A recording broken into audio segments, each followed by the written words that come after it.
Julien, Comment vas-tu? oh, il y a du lourd aujourd'hui. Ah, il y a vraiment du lourd. Aujourd'hui et pour cette semaine. C'est vrai, là, il y a beaucoup de choses qui Ouais. arrivent. Bon, Ouvrez vos oreilles et vos yeux, là, tout, ouvrez tout bien.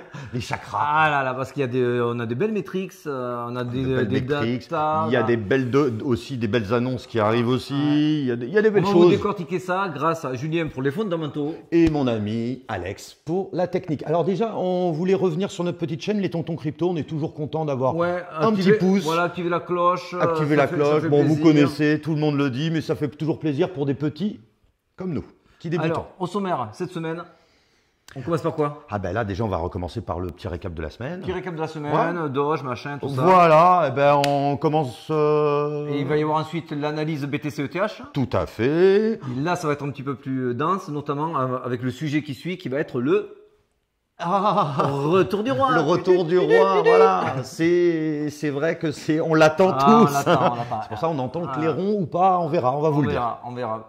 On finira avec la petite météo, mais tout de suite, on attaque par le récap de la semaine. Alors, qu'est-ce qui s'est passé sur les marchés cette semaine? Alors, c'est vert. C'est vert. On voit beaucoup. Alors, on voit du Doge, hein, Ouais. 100% quasiment. On va être à 100% il y a quelques minutes. Bon, parce pour que là, ceux qui on le savent- enregistre. pour ceux qui ne le savent pas encore. Alors, Doge, c'est un meme coin ou qui a été Ouais, mais propulsé. qu'est-ce qui s'est passé? Bah, qu'est-ce qui s'est passé? C'est Twitter Parce qu'il qui a veut été faire long, racheté. il veut faire long. C'est Twitter qui a été racheté tout simplement par notre ami Elon Musk. Et Elon Musk dit que potentiellement on pourrait utiliser sa monnaie directement pour tweeter. En tout cas, c'est ce qu'on pense ou qu'on croit. des rumeurs, Et hein. à chaque fois, il n'en faut pas plus pour faire pumper un jeton. Doge, exactement. Voilà, Calais, on vous en a parlé il y a la semaine dernière, si je m'abuse. Voilà, sinon c'est assez dans le vert parce que le Bitcoin, on va vous le montrer dans l'analyse, est en train de poser un bottom, donc c'est super sympa. Qu'est-ce qui s'est passé de plus donc cette semaine? Bon, on revient pas sur notre ami Elon Musk qui a racheté Twitter. Visa, super important, qui eux, ils vont lancer un exchange sur leur portefeuille crypto. Donc c'est super sympa. Bah pour la mass adoption, c'est pas mal. Ah, Hein. super. Ça, pour l'adoption de masse, pardon, on va pouvoir en effet, Voilà, surtout avec un acteur on voit comme que ça Visa. arrive, il y a des villes suisses, il y a le Salvador, tout ça, il y en a beaucoup qui suivent maintenant le mouvement, c'est plus du tout réservé à la cryptosphère. Et tant mieux. On va passer direct à l'analyse du coup. Eh ben allons-y. Alors, c'est parti. Allez, BTC, ETH, l'analyse. Bon, et bien là, c'est bien dommage ce qui est en train de se passer. Oui, parce qu'on enregistre, on fait un petit Ah, live. là, Il là. est lundi, ouverture des marchés américains, 15h30. Ouais. Là, il est 15h37. Donc, voilà. Alors, semaine dernière, on était hyper rassurés. On avait cassé la box pour monter sur la box violette que je vous ai mis ici. On a consolidé en dessus, ce qui nous a validé la sortie de la tendance, qui est cette ligne bleue, qui était le bear market, le marché qui était à la baisse. On sort de cette tendance de marché à la baisse. On remonte, on consolide. Ce n'est pas un M-top, mais on voit que ça veut retracer aujourd'hui. Il est encore dans la box violette. Tant qu'il reste dans la box violette, à savoir son support, et que ça ne devient pas une résistance en passant en dessous, ça reste encore très bon pour aller chercher le 21 500 derrière. Donc là, on est sur une zone assez critique. Voilà, la semaine dernière, on vous avait dit qu'on allait passer quelques jours entre 20 200 et 21 200 parce qu'il y avait un énorme trou dans la value qu'on est en train de remplir. Ça y est, c'est chose faite. Maintenant, il faut voir la direction qui va être donnée à tout cela. L'Ether, c'est pareil. On est sur les mêmes zones de résistance, bien sûr très corrélées. L'objectif, je vous l'ai marqué en jaune, on est sur du 2000 $. Alors ça on ne le voit pas, mais je ne vais pas vous le mettre en weekly, mais si on le met en weekly et qu'on arrive sur cette zone de 2000 $, je le répète, on est en daily, chaque bougie représente une journée. Merci mon cher Julien, heureusement que tu es là pour moi. Donc quand on arrivera, et on va y arriver à cette ligne rose, donc c'est l'objectif 2000, ça voudra dire qu'on sera sur le point de valider un W weekly et non plus un W daily qu'on vient de faire ici, qu'on a refait ici. C'est bien plus puissant, on l'avait déjà expliqué. Et là, ça va nous amener à aller à l'objectif numéro 2 qui sera au-delà des 2000. Mais ça, on vous en parlera dans un second temps. Là, l'order flow, très rapide. L'order flow, la seule chose qui est vraiment notable et intéressante, c'est de voir ici que l'open interest, alors on va pas vous saouler encore avec l'open interest. L'open interest, c'est tous les gens qui s'amusent à mettre du levier sur les exchanges. Voilà, il y a beaucoup d'exchanges, il y en a qui mettent des sommes faramineuses démultipliées par leur levier. Ça fausse souvent énormément les marchés. Là, on voit que très bizarrement, ça baisse. très bien. Il y a eu des liquidations, pardon, notamment grâce au short squeeze. Alors pourquoi je vous parle de ça? Parce que là, en fait, ce qu'on n'aurait pas voulu voir, c'était le prix qui consolide ici, là, comme je vous montre là, et l'open interest qui continue à monter. Ça voudrait dire quoi? Que tout le monde a mis du levier là-dessus. Et ça voudrait dire, pour faire une petite analogie, qu'on tire sur un élastique et qu'à un moment donné, la moindre nouvelle qui va arriver va faire péter l'élastique et ça va partir dans un sens ou dans un autre. C'est pas bon pour les marchés. Les marchés peuvent vraiment construire quelque chose, faire des fondations si à la base on n'est pas le marché sous tension par des open interest, par des contrats ouverts à tout va. Donc là, l'open interest est en train de chuter. Heureusement, alléluia, Abdullah, comme vous voulez. Et c'est super intéressant parce que là, c'est ce qu'on va voir dans ta partie. Il y a des fondamentaux qui vont être assez massifs cette semaine et qui vont donner du coup énormément d'oxygène au marché et de volatilité. Et le marché pourra effectivement plus facilement partir dans une direction ou dans une autre parce qu'il ne sera pas sous tension, il ne sera pas tiré par son élastique qui sont les open interest. Du coup, on va passer très vite sur Kingfisher. Beaucoup de liquidations à aller chercher au sud, très peu au nord. Ça ne veut pas dire qu'on va y aller. Tout à fait. Au niveau macro, la chose la plus intéressante est ici. On est sur le dollar index. Rappelez-vous, le dollar index, plus il monte, plus les risques on baissent. Donc les risques on, Bitcoin, etc. etc. Là, il est en train de sortir de sa parabole. Il est sur un support. Est-ce qu'il le réintègre ou il ne le réintègre pas? Peu importe. En tout cas, il est sorti de cette parabole, ce qui veut dire qu'il a envie de lui aussi de marquer le pas. Est-ce que c'est marquer le pas pour repartir ou est-ce que c'est marquer le pas pour redescendre? En tout cas, ça donne de la respiration au marché. Et heureusement, parce que sans cela, c'est très dur de refaire repartir le Bitcoin. Tout à fait. Et là, pourquoi le marché est en attente? Ça, c'est ta partie.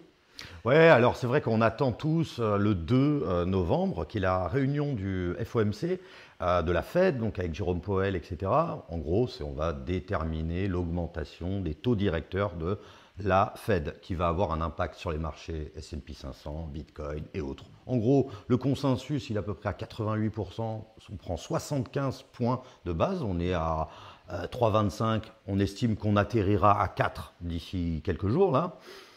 Mais moi, ce que je pense, déjà on voit que ça diminue au niveau du taux, enfin des expectations, enfin des attentes des analystes, plutôt potentiellement à 50. Je ne pense pas que ça arrive là. Là, on va être sur du 75, mais je pense que la Fed va ralentir ses taux, et c'est ce que a déjà pressé le marché, selon moi. Moi, qui ne suis pas aussi fort que toi dans les fondamentaux, le commun des mortels, ils se disent oh, mais est-ce que la Fed regarde tous les mois ces taux? Est-ce que ça change la vie à la Fed ou quoi que ce soit? Parce qu'on pourrait dire, mais ça m'alèque en fait sur les marchés. Ah ben tout simplement, qu'est-ce que ça fait? C'est-à-dire qu'en fait c'est plus cher après pour emprunter, voilà, pour prêter et autres. Donc qu'est-ce que ça fait? Ça va avoir un impact forcément sur les actions. Il n'y a pas le fait aussi que tout le monde attend la moindre donnée importante pour essayer de pricer le marché, essayer de piéger les gens? Bien sûr, ça forcément, on attend. Alors après, le seul problème, c'est que on a moins d'axes de levier, parce que voilà, alors, tout le monde parle de 2008, etc. On n'avait pas les mêmes taux de croissance, les mêmes niveaux d'emploi, etc. Vu que c'est corrélé, il y a l'inflation qui arrive, hein, on vous le répète, c'est le 12 novembre, ça aussi, ça va être important. Et c'est là où la Fed essaie d'ajuster au mieux pour ne pas faire écrouler l'économie, la fameuse récession. Voilà, donc, ça interfère directement sur les marchés crypto, puisqu'il y en a beaucoup qui du coup se disent waouh, on va prendre des news que tout le monde voit et attend pour essayer de jouer de spéculer sur les marchés. En gros, vous voyez un taux qui va exploser, vous allez voir le DXY qui est l'indice du dollar grimper, tout simplement, et les actions baisser et les cryptos baisser. Et si, comme on peut l'espérer, les news sont soit celles attendues, soit un petit peu meilleures.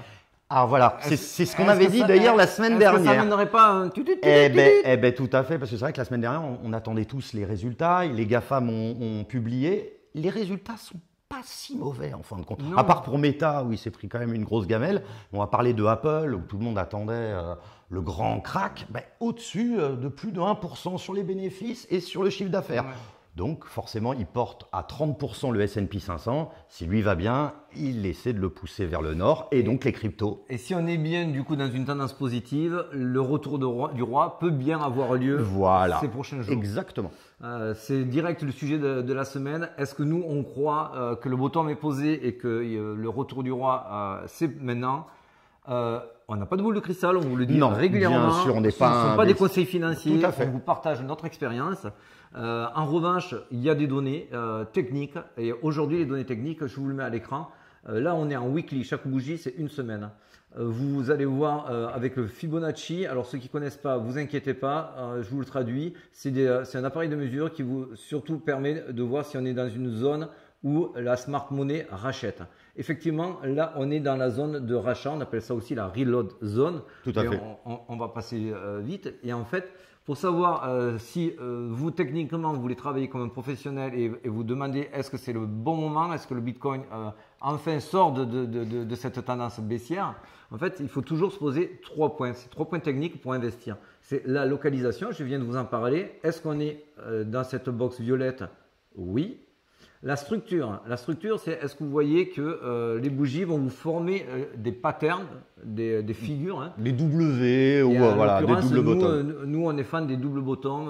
Vous appelez ça double bottom, vous appelez ça W.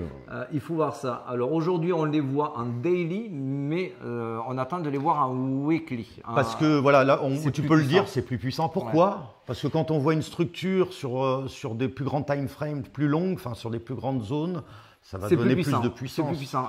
Quand tu sors avec une fille depuis une semaine et quand tu sors avec une fille depuis un an, ta relation elle est un petit peu plus puissante, elle est un petit peu plus structurée.